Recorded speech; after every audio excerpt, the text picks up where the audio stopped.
Welcome to another OU Insider Under the Visor Sooners YouTube Live, powered by Riverwind Casino. My name is Brandon Jerome. That's Parker Thune. Spencer Forsythe on the board. Oklahoma, 8th ranked team in the college football playoffs, taking on the 22nd ranked Mizzou Tigers and Eli Drinkowitz. They're all coming to town. Going to be a great atmosphere at 11 a.m. We're going to talk about that. Lots of recruiting stuff that we can talk about on here. Lots of just team stuff. Obviously, lots of, we're going to answer your questions. Maybe you have transfer portal questions. I don't know. It's about that time of year where buzz starts to happen on the transfer portal. Just a lot of things going on right now, and we're here to talk to you all about it. It's going to be an exciting next hour or so. Excited to be around here with you guys. But before we do all that, let's thank our sponsors. Yes, folks, Riverwind Casino is our presenting sponsor here on OU Insider Live. Riverwind has been the OKC area's premier gaming destination for nearly 2 decades now. Almost 3,000 electronic games, table games, bars, and dining options, plus the best live music in the metro. It's no surprise that Riverwind is always a good time right off of I-35 and Highway 9. Also, a shout to Jana King, the greatest team to ever clean and a proud partner of OU Athletics, delivering spotless results from stadiums to any size business across the country. Check out which of their solutions is best for you or your business by going to janiking.com. That's JANIKING.com. Is that all? That's all we got today? Oh, That's all. Man, that is, wow. That's actually shocking. No boots or anything. Okay, cool. Yeah, man. What do we want to talk about first? I mean, let's just rock with it. Obviously, OU got a commitment from Michael Davis, right? They did. 2027 4-star defensive back out of, I believe, the Phoenix area. It's that 27 class has a chance to be absolutely epic. And mind you, folks, there is more predictions being put in of people that we've told you all, if you're on OU Insider VIP, that Oklahoma was vastly in the lead for quite a bit ago. Look, Parker, you and I have said it for probably 2 months now. By January 1, they should have double-digit plus commits in 2027. It has a chance to be downright special. Your thoughts on Michael or anything like that? Yeah, Michael Davis is a really, really good player. If you watch the tape does not scream 3-star. I don't think this kid's going to be regarded as a 3-star for very long. He is an awesome player on film. Very much a Jay Valai cornerback. All of the skills, all of the tools that have helped guys like Cortland Guillory and Eli Bowen shine under Jay Valai's tutelage at the University of Oklahoma. You can see all of those things on Michael Davis's tape. He's very sticky in coverage. He is always right in the hip pocket of his man, incredibly physical. He's got good length, technically sound, and very, very aggressive, but not in a wild sort of way. He's not overly aggressive to the point where he loses control. He knows exactly how aggressive he can be and how aggressive he should be in order to make a given play. And he makes a lot of plays. Yeah, look, they're going for a certain type of defensive back now, like these long range. And I know people are going to say, well, I hope he's not injured like Gentry Williams, which I guess you can say it's fair or not, whatever, but they're going for that type. Gentry Williams, Jacoby Johnson, even Cortland Guillory types, the guys that are 6 foot, 6'1", 6'2", that have a lot of meat to their bones, if you will. Pause. But yeah, that's what they're looking for. A very SEC-esque type of defensive back, and he fits that. And another player that Oklahoma's in a really, really good spot with that's going to be there on, I believe for the LSU game, is Juju Johnson. And he, folks, is I think the 79th overall player in the country or close to that range. He's Consensus top 100 player across all 3 recruiting services. Yes. No service has him outside the top 100. And Oklahoma looks to be substantially in the lead at this point. There, he will be making a decision on December 1st. So that is another player that you look at and you've got to think, you know, Oklahoma's got a chance there. And then another guy that will probably be a top 100 player when it's all said and done across the board consensus. And we're talking about Gabriel Osborne Jr. out of Mustang, Oklahoma. Like that corner, could it not be the greatest cornerback haul that Oklahoma's pulled in a long time? And not to mention the fact that, Jerry Outhouse Jr. is just sitting there. OU's always been way up there with him. I But obviously, just at a certain point you run out of room you because you do got to run think out of about room, but I think you yeah, could not take four, right? I think you could take well, four. okay, consider let's say Oklahoma gets Juju Johnson.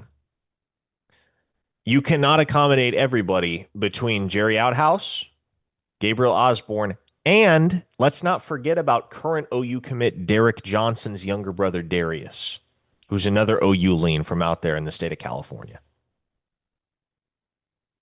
I mean, you want me to keep it real? These are first world problems. I'm gonna keep it real though. I know homeboy's brother, Derek Johnson's brother, is a good player, but is he Gabriel Osborne? Is he Jerry Outhouse? Is he Juju Johnson? Is he Michael Davis? I know physically, spiritually, not them, but like as a player, I think we can all agree he's not them. You were trying to be so black and white with what I just said. Like very, very I don't know what's the word I'm looking for there, Parker.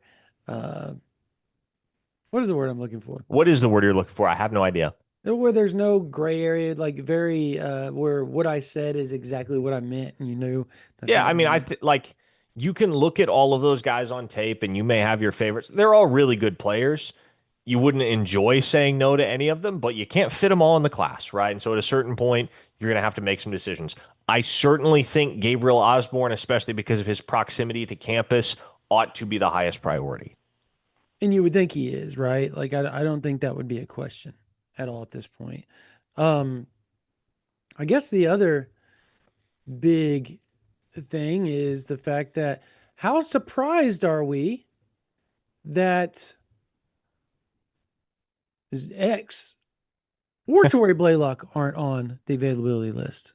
Very surprised. Great point, by the way. Tory Blaylock's younger brother. I'd forgotten he was a 27 too. Oh For my whatever gosh, reason, yeah, I he forgot was about he was a him. 28 in my head, but no, he's a 27, and that's another guy that man, Oklahoma's gonna have to make some tough decisions at a certain point as to who they prioritize. But yes, very surprising that neither Xavier Robinson nor Tory Blaylock were listed on the availability report. Encouraging news, right? No two ways about it. That's good. That's exciting, and maybe that maybe that decreases the worry about a world where Jaden Ott potentially has to take meaningful snaps for Oklahoma at running back. Yeah, okay. So here's my deal there. Like, um, I don't my understanding was is that the player that has been getting all the third string reps, and I've been told that by four or five different people, has been Gabe Sawchuk. Um, I, he's been the one. He's traveled. If you watch him in the warmups, he's the one that took the third string reps when they were at Alabama. That's how that's been operating right now. Um, that is to me very strange. Not because I don't think Gabe Sawchuk isn't good, because I do. I think if he didn't have that last name, he would have had a lot more offers than he did outside of high, because everybody kind of knew he was going to end up at Oklahoma one way or the other. Um,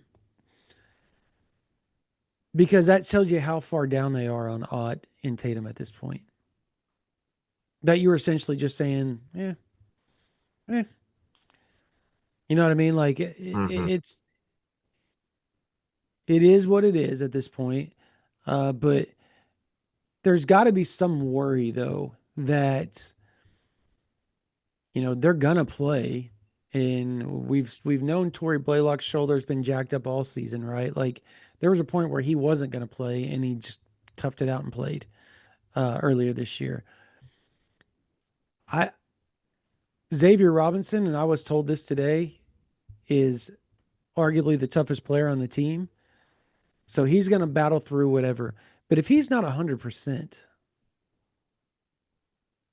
and Torrey's not 100%, Missouri is not the team that you need to stroll out 75% Xavier Robinson and 75% or 70% or whatever Torrey Blaylock is. They're just too good of a defense. Well, what's the alternative though? I Because get it.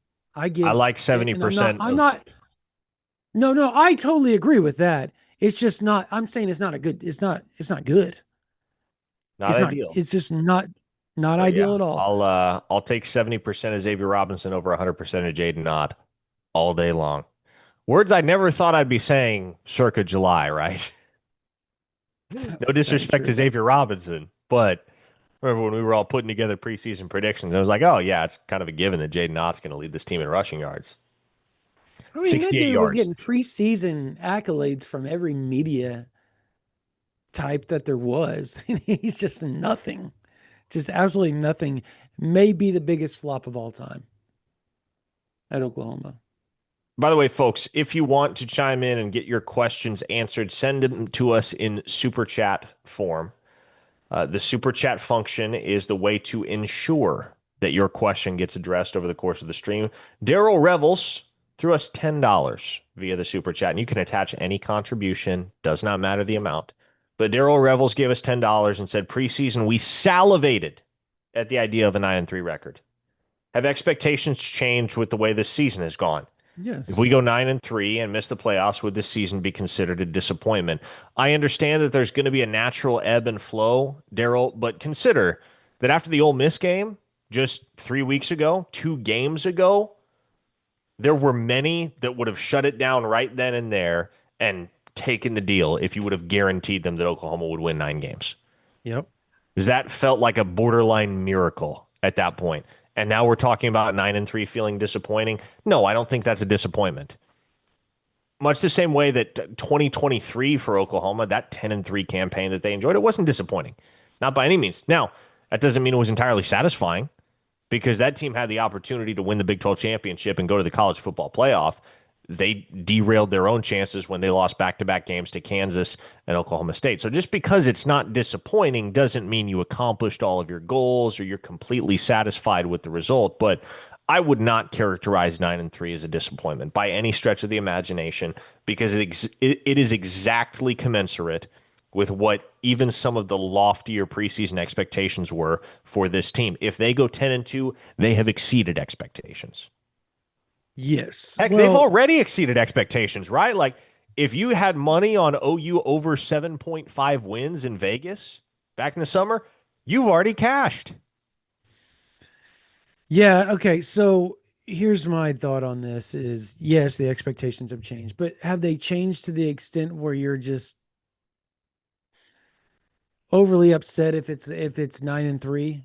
I mean, there will be some that think, oh yeah, this was a disappointing season now. Oklahoma going to be favored in their final 2 games. I think at any point when you're favored over in your in whatever game you're favored in, it's a disappointment when you lose. I think that's the general thought, the general consensus with any fan of any team anywhere. So yeah, I think it would be disappointing 9-3. It would. But at the same time, if I told you at the beginning of the year that Oklahoma was going to beat Michigan, Auburn, South Carolina, Tennessee, and Alabama, and I didn't tell you what the rest of their record would be, I guarantee every OU fan would sit there and say, "Yep, take that.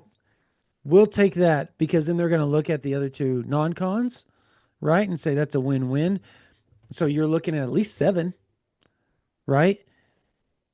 And then they're going to ask, well, what happens the rest of the way? I'm not going to tell you what happens the rest of the way. Would you take that?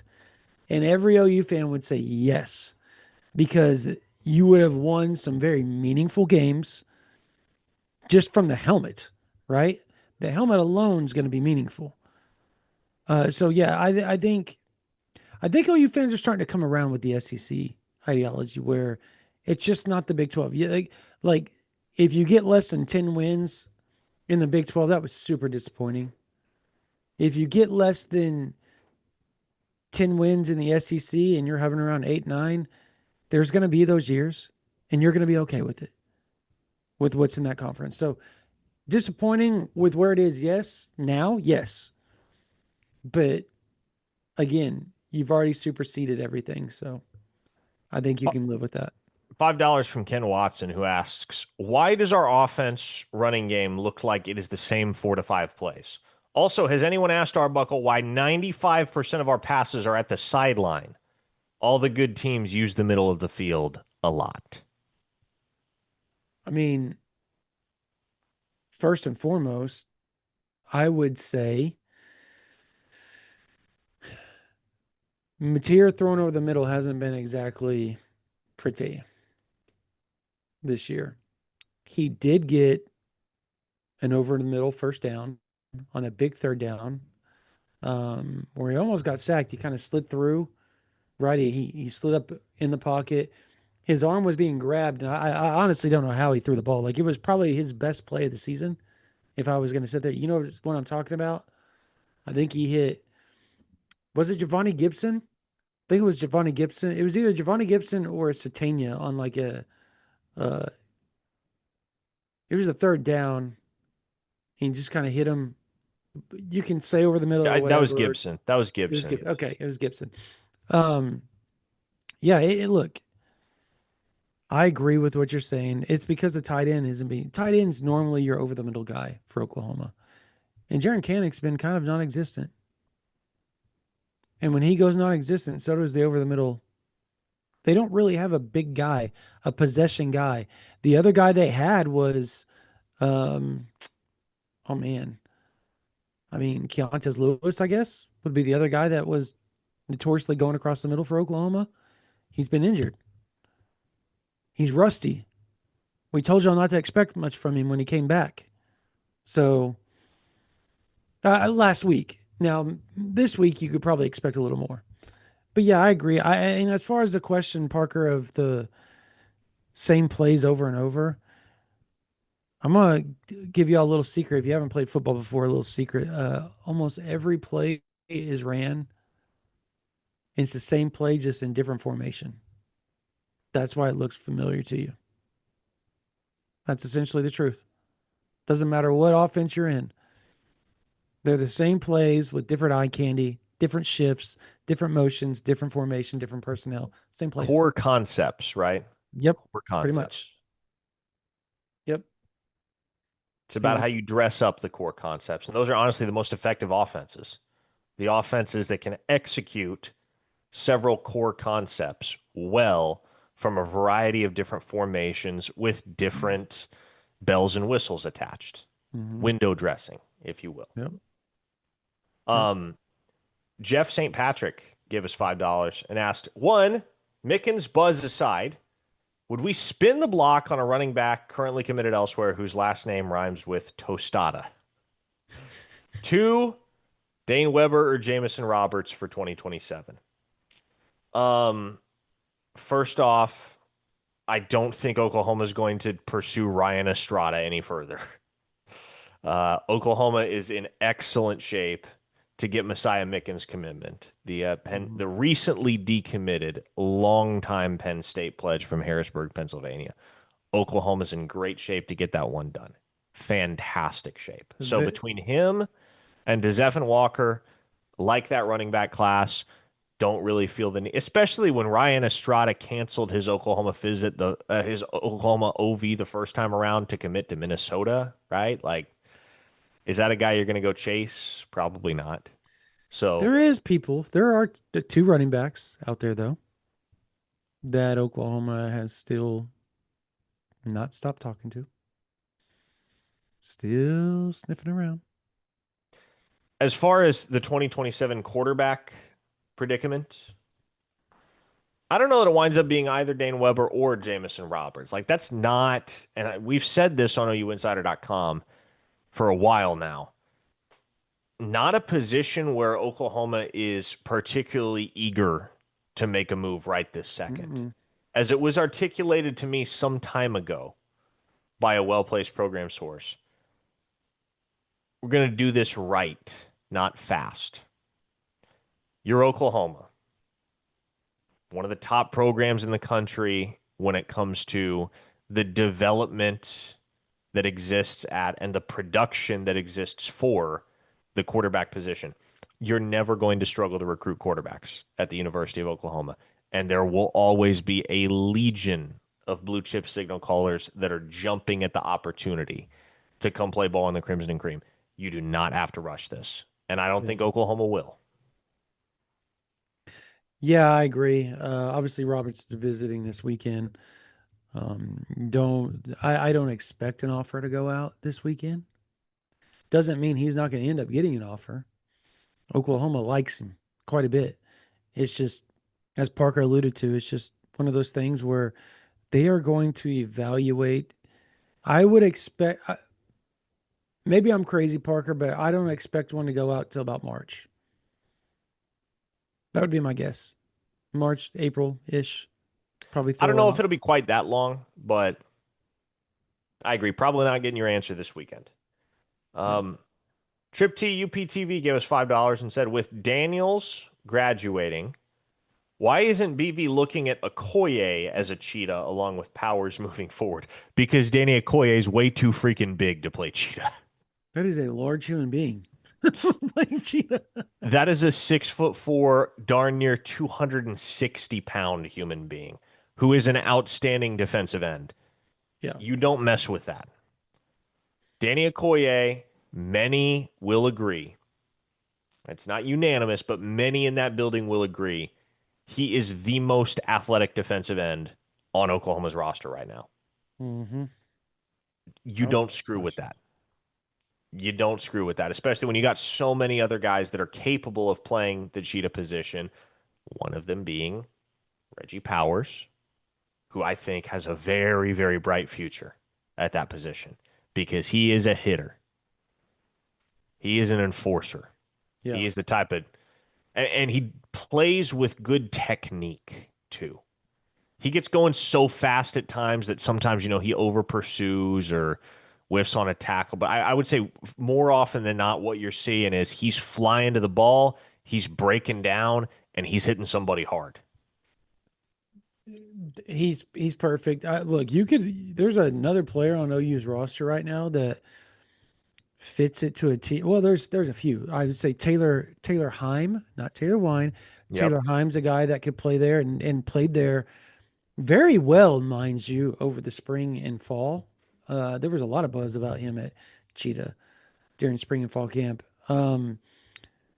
There's another player could potentially be a really good cheetah, and that is Michael Boganowski. Like, if you're talking about somebody that fits that position, like Kendall Daniels esque, that dude fits that position so well. But the problem is he's become such a good safety that you're kind of scared to pull him from that at this point. So, but that's a good problem to have if you're Brent Venables, Brandon Hall, Jay Valai working on that secondary, or Wes Goodwin, who is the Cheetahs coach, outside linebacker Cheetahs coach. So You know who I think is going to be another fun option at Cheetah for Oklahoma in the not too distant future? Ja'Cory Smith. I'd agree with that. He is I a agree with missile. that. Yep. Yep. He's fun. He's a guy that you look at kind of out of the high school. You would probably look at him in the same vein as Kip Lewis as far as weight and size. Well, the guy that I think he's most reminiscent of to me, and this is, not necessarily a deep cut comp because we're not too terribly far removed from his career at OU, but Lewis Carter. Yeah, hopefully he can pick up the hopefully he can pick up the off or defense a little bit better than Kip or than Lewis Carter did. There was No doubt. No doubt. I'll just say this. I talked to somebody last week that said, "Yeah, Lewis Carter's doing really well at UCF." He fits Grinch's defense really well. There's not a lot to it. Doesn't take much to fit really well into Alex Grinch's defense. Yep. Yep. So, anyways, we have another super chat. We do. Billy, go ahead. They're stacking up. Bryce Patrick says, I thought Javante Barnes was a team player. I mean, I for look, 4 years, he has been. yeah, I mean, he he has a has life been. he has to live too. Yeah, and look, if indeed what has happened here is Javante Barnes has made a business decision not to play the remainder of the regular season and preserve that year of eligibility so that he can come back to the college football ranks in 2026, I don't fault him for it. Nope. I don't fault him for it because at a certain point, like if you care about achieving your goals as a football player and going as far in your football career as you're capable of going, at a certain point you got to be selfish, right? And it's unfortunate that something like that, like a decision like that, would be something you're facing as Oklahoma is staring down a playoff run. But let's be real here. Oklahoma doesn't need Javante Barnes to get past Missouri and get past LSU. If they win those two games, Javante Barnes can play in the postseason for Oklahoma and probably would at that point. Mm-hmm. And he won't burn his eligibility. He'll be able to take his red shirt. He'll be able to come back in 2026, whether that's at Oklahoma or elsewhere. But with as much as Javante Barnes has had to deal with throughout his Oklahoma career in terms of just odd management, if you will, of the entire position group, I really can't fault the guy. I can't. If you don't like it, that's fine. I'm not saying you have to like it. I understand where he's coming from. Everybody has a hoop dream. His is the NFL. And I know it's not basketball, but that's generally what the kind of the analogy what it is. Like when you're that kid that you're really a football player, but you think you're a basketball player type deal. Well, he thinks he's an NFL guy, and let him live that dream out. Like that's his life. He's given 4 years to the university, been injured, had several surgeries. It's time to move on. Freddie Downing tosses $2 and said, why don't we slide back on Peyton Houston? Not happening at this point. I think it's very clear that that kid is committed to LSU, the school, not any particular coach, not any particular scheme. He is committed to Louisiana State University, which makes sense. He's a boot boy. More power to him. He's incredibly talented. If they hire the right coach and the right coordinator for the scheme that best suits him, he can be one of the greatest that's ever worn the purple and gold at the quarterback position. But I would not count on him winding up at the University of Oklahoma or anywhere outside Baton Rouge, for that matter. He will be wearing Sooners across his chest, though. Just in the 7-on-7 version. Sooner 7. So there is that. He will be playing for a Oklahoma 7-on-7. So, but outside that, yeah, he won't be playing in Norman anytime soon as far as tackle goes. Parker, I on that front, I don't when people ask that question, I think people need to and I'm not like bashing anybody that asks that question. You just got to think of it from this lens. He chose LSU knowing Brian Kelly was hot on the hot seat. So he did not choose LSU and mind you, LSU basically treated him like garbage for a long time. They didn't recruit him hard. They were after all the other quarterbacks in the state and then decided that's who they wanted. They went after him, and that's what he chose. After everything was pointing at Oklahoma, he still chose LSU with LSU struggling. So Parker said, never going to happen. Never going to happen.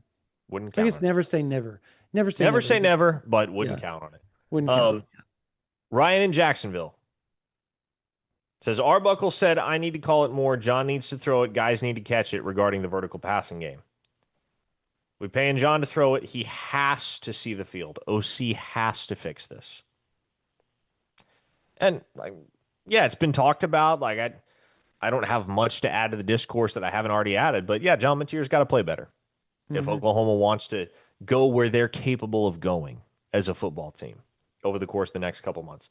Oklahoma can compete for a national championship. That's entirely realistic. Yeah. But John Mateer has to play better. A lot better. I don't have anything to add to that. He's got to play better. He's got to see the field better. He has to make reads correctly. There were so many times, Parker, that he just wide open dudes and would get off the guy with his eyes right before he would come open and then turn and look, and then it would be too late when he'd come back. So it was just really bad. The Green Arrow 82 says, so is DeMarco mismanaging the running back room No. right now? No. Right now, I Mm. like the way the backfield's been rolling the last few weeks with that tandem of Xavier Robinson and Torrey Blaylock. I got no beef with it. He's None. I think he's asking Parker about Taylor Tatum, Ott, like all that, like that. Those you can't control those things. You That's play not the like best guy, right? Like yeah, you have to play the best guy. And one of the things I have really come to respect about DeMarco Murray here in 2025 is that he's not screwing around. Right. He feels no obligation to put Jaden Ott on the field because of the level of investment that was made this past offseason to acquire Jaden Ott. No, Jaden Ott doesn't deserve to see the field. He is running that running back room as a sheer meritocracy, not earned snaps. He is not getting snaps. mm-hmm. A lot of coaches in his position would quite naturally feel the need to force the issue to keep rolling Jaden Ott out there and back out there and back out there until it works, until you start to see ROI. Not DeMarco Murray. Torrey Blaylock and Xavier Robinson are better. They have earned it. They're the ones that see the field. I'll just say this: like everybody wants to point at DeMarco Murray for the issues with the rotations and all that over the last year or two. Let's just say everybody has a boss, and sometimes even when you fight the good fight, you lose the battle. So yeah, there was a lot of last year where there were several people within the program that felt that Xavier Robinson and Gavin Sawchuk should have been the two that took the reps. That didn't happen. There were other people taking reps that probably shouldn't have been taking reps. One of them isn't playing anymore at Oklahoma. Um, he's there, but he's not playing, and that was just part of the deal, man. Like things got ironed out. I'm just saying that you probably need to. A lot of people need to step back off DeMarco a little bit on that. Is Mm-hmm. all I'm saying. So Brad Cameron gave us $5. Guys, Jamarian Ficklin wanted to be a Sooner. If he portals, would we pursue? I I would think so, but also why would he portal right now? He's going to be the guy at Utah very soon. you would like it, wouldn't you, if you're Oklahoma? He's got it made out Holy there, man. crap! He already is very well liked by that fan base for obvious reasons, right? He's come in Yeah, as a true freshman and he's balled out, man. And not just as a spot starter in place of Devin Dam. Like he's played well enough that even though Devin Dampier is healthy again, Jamarian Ficklin's still seeing the field. yeah. He had 6 carries last week for the Utes. 6 carries. He turned those carries into 166 yards and 2 touchdowns. Do the math there, folks. That is almost 28 yards a carry. That is a hell of an ROI, man. On you, and they came after him late, and that's the thing. Like they came after him late. A lot of teams did. Imagine if GJ Kinney had gotten that kid at Texas State. Oh my God. A, he'd be starting right now. B, he would be tearing up the Sun Belt or whatever the heck conference that is. He would be a multimillionaire come December because he wouldn't be at Texas State anymore. That's for sure. I think we all can agree with that. He would be somewhere else Hmm. playing for some SEC or Big Ten program, getting paid some fat money. And I'm probably going to end up happening anyways before it's all said and done. Jesus Saves, our good friend Martin Chase, Yes, OU sir. great, says, fellas, do we see any coaching changes next year, and what positions do we go after in the portal next year? Hmm. Well, feels like Oklahoma's in a position where they could use one of everything across the board in the portal. You don't really sense that there's a dire need for multiple guys at any given position, but they're in a spot where they could stand to add one of everything. Go get one guy at each position group to compete or to be a plug and play option, and you're probably good. I mean, that you have a very strong nucleus amongst guys that are going to be back in 2026. This roster is not where it has been the last couple of years, where there is the conspicuous need for some overhauling at one Yeah. position group or across the board. No, it feels like at every single group, you have a very strong core that you just have to supplement with a guy here, a guy there, and you can go and compete for another championship Hmm. in 26. I'll just say this. Expect them to go get an offensive guard.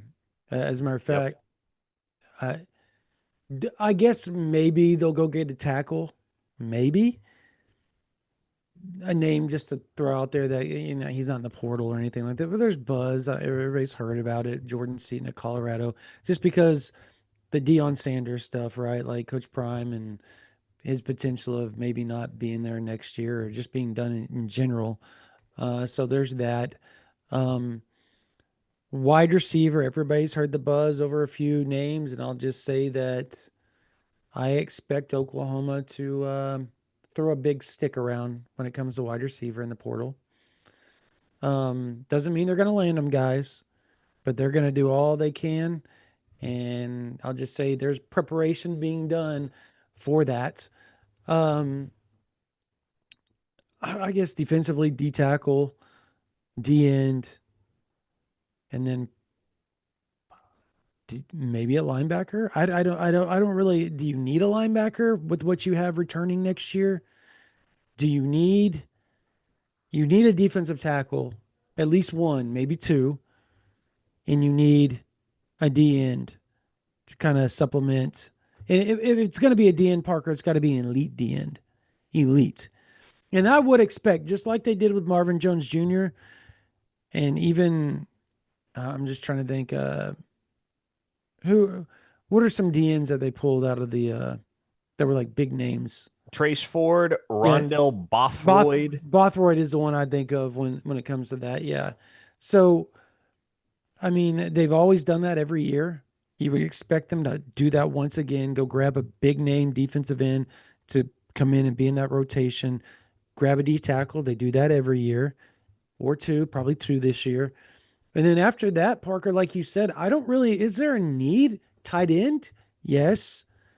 Um, I I I don't know. have, Like, yeah, okay, you could probably stand to go add another tight end, man, but Caden Helms has really moved the needle for me he because, just needs to catch though. He needs to catch well, passes. and if that is what we're waiting on with Caden Helms, that's a great place to be. Because for the longest time, the bugaboo Right. with insert Oklahoma tight end here is, well, he can't really block. We know Caden Helms can catch the ball. He's a killer in the blocking department. Right. That's what I care a whole heck of a lot more about at this point. He can block. We know he can block. We know he can make a difference as a blocker. Mm-hmm. And he's a guy that, and every tight end can go run routes and catch passes, right? So I I like the idea of rolling next year with Caden Helms being your primary guy at tight end. He's obviously not the only guy you want available at the position, especially with his injury history, which you got to be mindful of. But consider what else you're going to have on this roster. Carson Kent comes back. Trinae Washington is going to be back. Who else? Cade Yep. McIntyre. You got Mhm. Ryder Mix and Tyler Rux are coming in. Tight end, studs. I think because of the way that Caden Helms has played the last several weeks, tight end feels like much less of a pressing need in my mind than it once did. Um, Chris Tull gave us $5 and asked, do we know if Ott, another highly sought after talent, is going to stick around and develop, or is the new normal just going to have higher roster churn? Jaden Ott's done it either way. This is his last year of eligibility. He can't return to Oklahoma next year. Can't return even if he wanted to. And Go so watch his celebration after the Alabama game if you just that's so bad. I said it today on the radio. So bad. I will reiterate, it is not my place to say whether or not Jaden Ott is actually checked out. I can only speak to what appears to be the case to the casual outside observer. I I have not seen a player on this roster this year or in the recent past that appears as checked out as Jaden Ott. It's bad. It's bad. You and I stood. I'm literally standing right behind him videoing. I was showing Caden, my oldest son, and just kind of, you screen share it up on the television, right? So we put it up on the television and on the surround sound in the living room, and he looks over at me and goes, "Dad, Jaden Ott doesn't look like he cares at all." Mm-hmm. 13-year-old noticing that right off the bat. He's like, he doesn't care at all. He's not even raising his hand or celebrating with anybody. He's just staring around and walking off. Like, yeah, it's exactly what he did. He was the first person to leave the field on Saturday night. First person. Just never took his helmet off. But anyways, neither here nor there. You know. Look, as far as this weekend goes, I was reading some of the comments, you know, of our, the college football playoff rankings on YouTube, and I was reading the comments, and there were some that took what I said as like I was worried about this week's game. Like I'm worried of the fact of I don't think Oklahoma or Brent Venables will allow the players to not come with emotion, but that's not what I was talking about, Parker. I was talking about essentially the controllables. And when you're banged up at running back and you're not throwing the ball well against a really good team, and you're almost forced to do something that you don't want to do, i.e., run Mateer more than you would like, i.e., put the ball in the air more than you probably would like with a defense or against a defense that is known to force turnovers and get after the quarterback in Missouri. On top of that, I guess they're the number one pass defense in the SEC. So that's not great to go against. You also have that deal where you have a really good defense. You're trying to control the clock, control the ball, essentially not force your defense to take extra possessions, right? Because you turn the ball over. And so to me, that's what I'm worried about. I'm worried about them having to get out of the game that they're not used to playing. And on top of that, maybe they're mentally ready. But emotionally, that could the last few weeks, Parker, have been taxing on the road. And those are the things I'm worried about. That's it. I expect Oklahoma to win. I just think fans think this is going to be a walk. Some fans think it's going to be a walk in the park. I'm here to tell you, do not get your expectations like that. There is This is going to be a really no good game. such thing as a walk in the park in this league. None. Got to show up every single weekend with the exact same intent, the exact same level of focus and preparation and all of the things. Jaron Hendricks, excuse me, gave us $5 and asked, can Javante Barnes redshirt and would he return or transfer out? Yeah, I think it's becoming pretty clear at this point that Javante Barnes is going to redshirt. Whether he returns or transfers out, Yep. Who knows? I mean, I can hazard a guess at what's going to happen, but who knows? Jeff I w- Spangler. Go ahead. Go ahead. I wouldn't count on him being on the roster in 2026. I agree. Jeff Spangler with a $5. Appreciate you, Jeff. Your guesses for the next three commits. Ooh, Oh, this is okay. we played this game last week. Yeah, but it's kind of changed a little bit. I think both of our first guesses last week was Michael Davis. So he's off the board now. Next three commits. Mickens, Pettit. You think Mickens is committed before his OV? No, no, no. I'm just saying the next three commit. I guess okay, Muya. Muya. Mickens, by the way, announced tonight that he's not committing publicly until December 3rd, which is He is signing day. not. Yep. Yep. He is not. But I mean, that's still so close. Like it feels like it's a long ways away, but it's like a week and a half. Is it what, 2 weeks? 2 weeks Exactly. from 2 weeks today. today. Two Yeah. weeks from today. I look. Um, I guess Muya.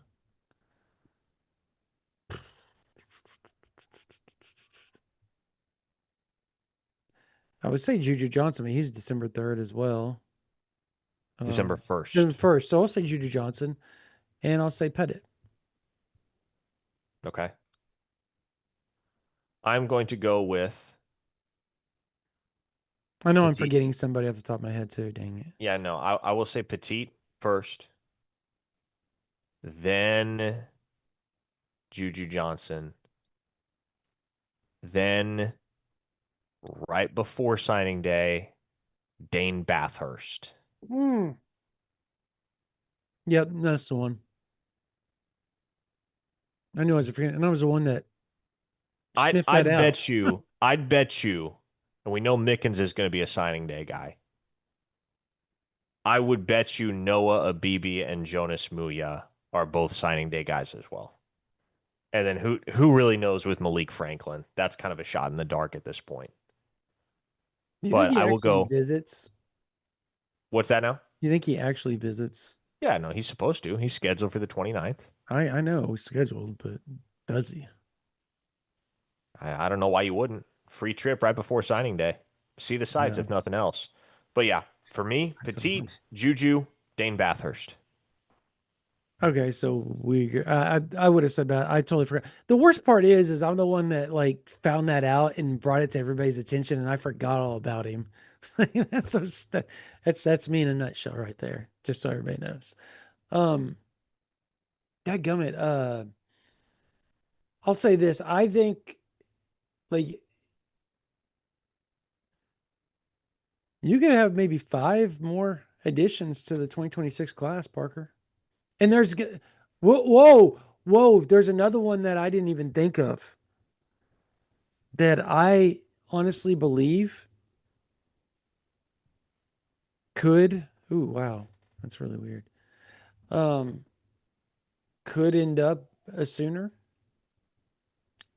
There is a defender that's committed to another Power 4 school. If you're on OU Insider, you know this already. That is visiting this weekend. And he's got offers from everybody. Not a 4-star, not a 5-star, but he's elite. He is elite. Like as far as his talent, it's elite.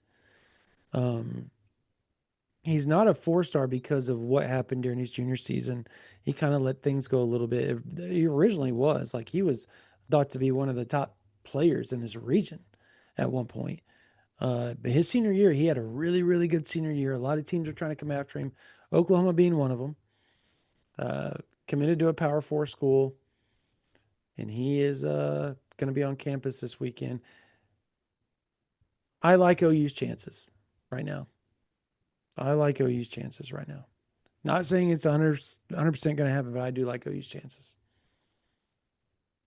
And there's probably people in the comments that have probably said the name already. I'm sure. Nobody? Oh, yeah. Well, no. If somebody asked a question about Taven Epps, and I'll just say that's more of a Yes, we all think he's going to be a Sooner, but that's further on in January. Yeah, not So, right this second. yep. Jeff Spangler, $5. Does the coaching carousel impact our coaching staff? I would say very little, if at all. Oklahoma's going to be pretty insulated from all of that, man. Um, this defensive staff, I don't think you really worry about those guys staying together, right? Because they've demonstrated time and again they're all locked in with each other. The only position at which you've had turnover over Brent Venables' tenure on the defensive coaching staff is the linebackers coach. Had the same edge coach, same defensive tackles coach, same safeties coach, and same cornerbacks coach since the jump. Yeah, maybe some, I don't know, some support staffers. We talked about Maybe. this. Yeah. Yeah. I mean, honestly, and he hasn't given any indication that this is the case, but the guy you probably have to worry about the most would be Ben Arbuckle. But I mean, like, you think Bill Bedenbaugh's leaving with everything he said in the past about his house up at Grand Lake and all? Don't think so. DeMarco has shown time and again that he's a Sooner through and through. Like maybe Emmett Jones. Maybe Emmett I'll Jones. say I mean, this, DeMarco almost left for Ohio State. That was close. but he didn't. He did not, but that was close. I don't think Oklahoma's coaching staff is going to be too terribly affected by all the craziness of the carousel. I don't get that sense. Robert Lee, Bobo 5000, give us $5 and said, I missed the beginning, but is there a world a Hawkins package is used in lieu of scraping the running back barrel? That That's would be kind of interesting. fun. Little Yeah. two quarterback package, reminiscent of Baker and Kyler. Yeah. Yeah. I can see that. I don't think they'll do it, but that would be really cool. Just I guess yeah, he could do it now because his red shirt is solidified. Yep. Solidified. So yeah, You can I guess he deploy him could. at will the rest of the way. Yep. So if something happens, you will see Hawkins instead of Neubauer. So there's that. Um yeah, I look. Somebody said quit edging drum, give us a name. I just sometimes, sometimes I'll catch a glance of the like people that you guys don't realize how fast the chat goes for us, but sometimes if I look down and I see like one of the first things that pops up, and that was the first thing that popped up, right in my wheelhouse of humor too. So well, good on you for that one. Bryce Patrick, appreciate the super chat. Will they look at quarterback in the portal if we keep struggling at that position? Yes, I think they're going to look at that. They're going to look at quarterback in the portal to begin with because I doubt you keep all of your quarterbacks. You just can't count on it these days. No, But if you're talking about looking to the portal to like upgrade over John Mateer, no. forget that. As I'll, of I'll, right now, unless something changes drastically, John Mateer is going to be back in 2026. I'm not comparing him to Joe Burrow. Just want to make that very clear to everybody. But you However, think he's going to throw 60 touchdown passes next year? sure, you can put words in my mouth. Cool. Um, no, but the year before that took place, he had what most would consider a very average season. And he took it to heart. He was even banged up that season a little bit, much like Material, not where he missed or anything, but he took it to heart. He got in with the team, the players, and they worked and worked and worked and worked and worked all off season. And they got the timing down. They got the offense down better. And they turned into that. With what Oklahoma's returning next year, they have a chance to be downright special on offense next year. They really do. Offensive line is going to be awesome next year. Your wide receiver unit, I'm telling everybody when I say they're going to be swinging a big stick in the portal, they're going to be swinging a big stick in the portal when it comes to wide receivers. They will end up with somebody. It may not be the top guy, but they will end up with one of the top 4 or 5 wide receivers out of the portal. I'm telling you, that is the plan. You know, sometimes plans don't come to fruition, but that's the plan. And they've been working to make that, to be prepared for that. Because they're going to lose some players, Parker. Like they have to bring in a portal guy. They need somebody. They have to have somebody opposite of Satania that is going to be a game changer along with him. So it's a necessity. I'm telling everybody, I expect Mateer to play a lot better next year. I expect Arbuckle to be a lot more comfortable in the SEC as well. Parker, we talked to somebody over the weekend that said, just going to quote him, just straight up said, you look back at Lincoln Riley, he didn't know how to use the tight ends in 2015. 2016, and mind you, they still had Mark Andrews in 2015. 2016, Mark Andrews starts his ascent because Lincoln Riley figured out how to use tight ends and he adapted. He went from G5 to Big 12 as far as how to call plays and adapted and changed. You have the 2016 version of Lincoln Riley calling the plays in 2015, you're probably playing for a national title. And so there's so many things that happen with these youthful offensive coordinators. And he's going to grow, he's going to learn, and things are going to be a lot better next year. It's year two underneath the system, Parker. You can't. That's when you take the biggest jump. So Well, for 1 to Mateer, it'll 2. be what, year 4 in the system? Right. I'm talking like as a whole collective unit. Year 1 to year 2 usually is when individually it's very much true, very much the case. But yes, but it's going to be year 2 for him in the SEC.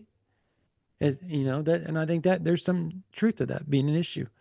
Did you have anything you want to say real quick? Somebody asked randomly in the YouTube chat, will Derek Simmons return at right tackle? He's done after this year. He's a 6th-year senior. So whatever you get from him the rest of the way is all you're getting from Derek Simmons. He's done at the end of the year. Yeah. It is what it is. Man, we got over 2,000 people between Twitter and here. It's pretty awesome. Thank you guys so much for watching. But OU, Missouri, look, I'm going to tell you all right now, we have a special coming for you guys on YouTube and the audio side tomorrow. Josh Pate joined me today, and we're going to be dropping that around, I believe, 1 p.m., noon, 1 p.m., something to that extent on a Thursday.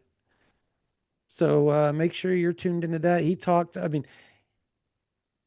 it was 20, 25 minutes long, and it was epic. He talked very openly about Oklahoma, broke down the playoff scenarios for just everything, talked about the College Football Playoff Committee, talked about Oklahoma's program, whole lot of stuff on there that you guys are going to love and enjoy. So make sure you tune into that.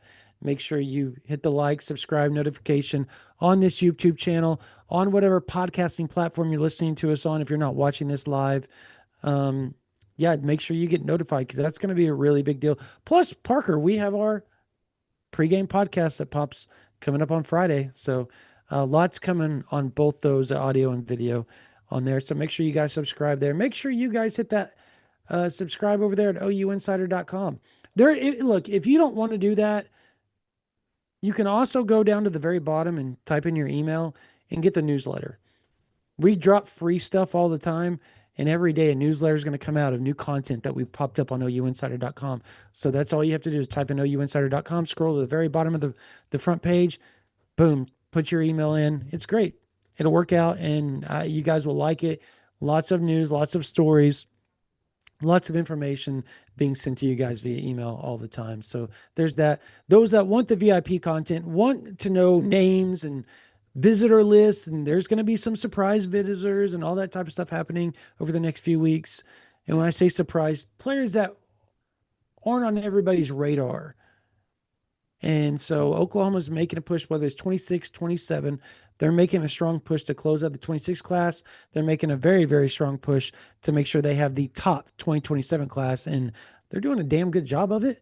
And if you want to stay lockstep with that, all you have to do is go to ouinsider.com, hit that green button that says join now. You will get OU Insider for $1 the first week when you sign up. Plus, complimentary on OU Insider and on 3, you get The Athletic for who you can go visit the New York Times, you visit the Athletic, you get everything.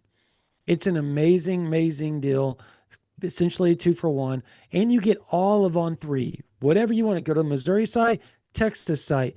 You want to go check out the Ohio State site. You want to go check out Texas A&M. You want to go check out Tennessee, Alabama. See what they're saying on their message boards about Oklahoma or about a recruit that OU is recruiting alongside them. That's the cool part about joining OU Insider. You get us, you get all the national stuff, plus you get everything outside of OU Insider as well, as long as it's On3 affiliated. And all for just signing up with us. It's a great, great deal. So make sure you go to ouinsider.com and join now. For Parker Thune, for Spencer Forsythe on the board, that's going to do it for this version of the OU Insider Under the Visor Sooners YouTube Live.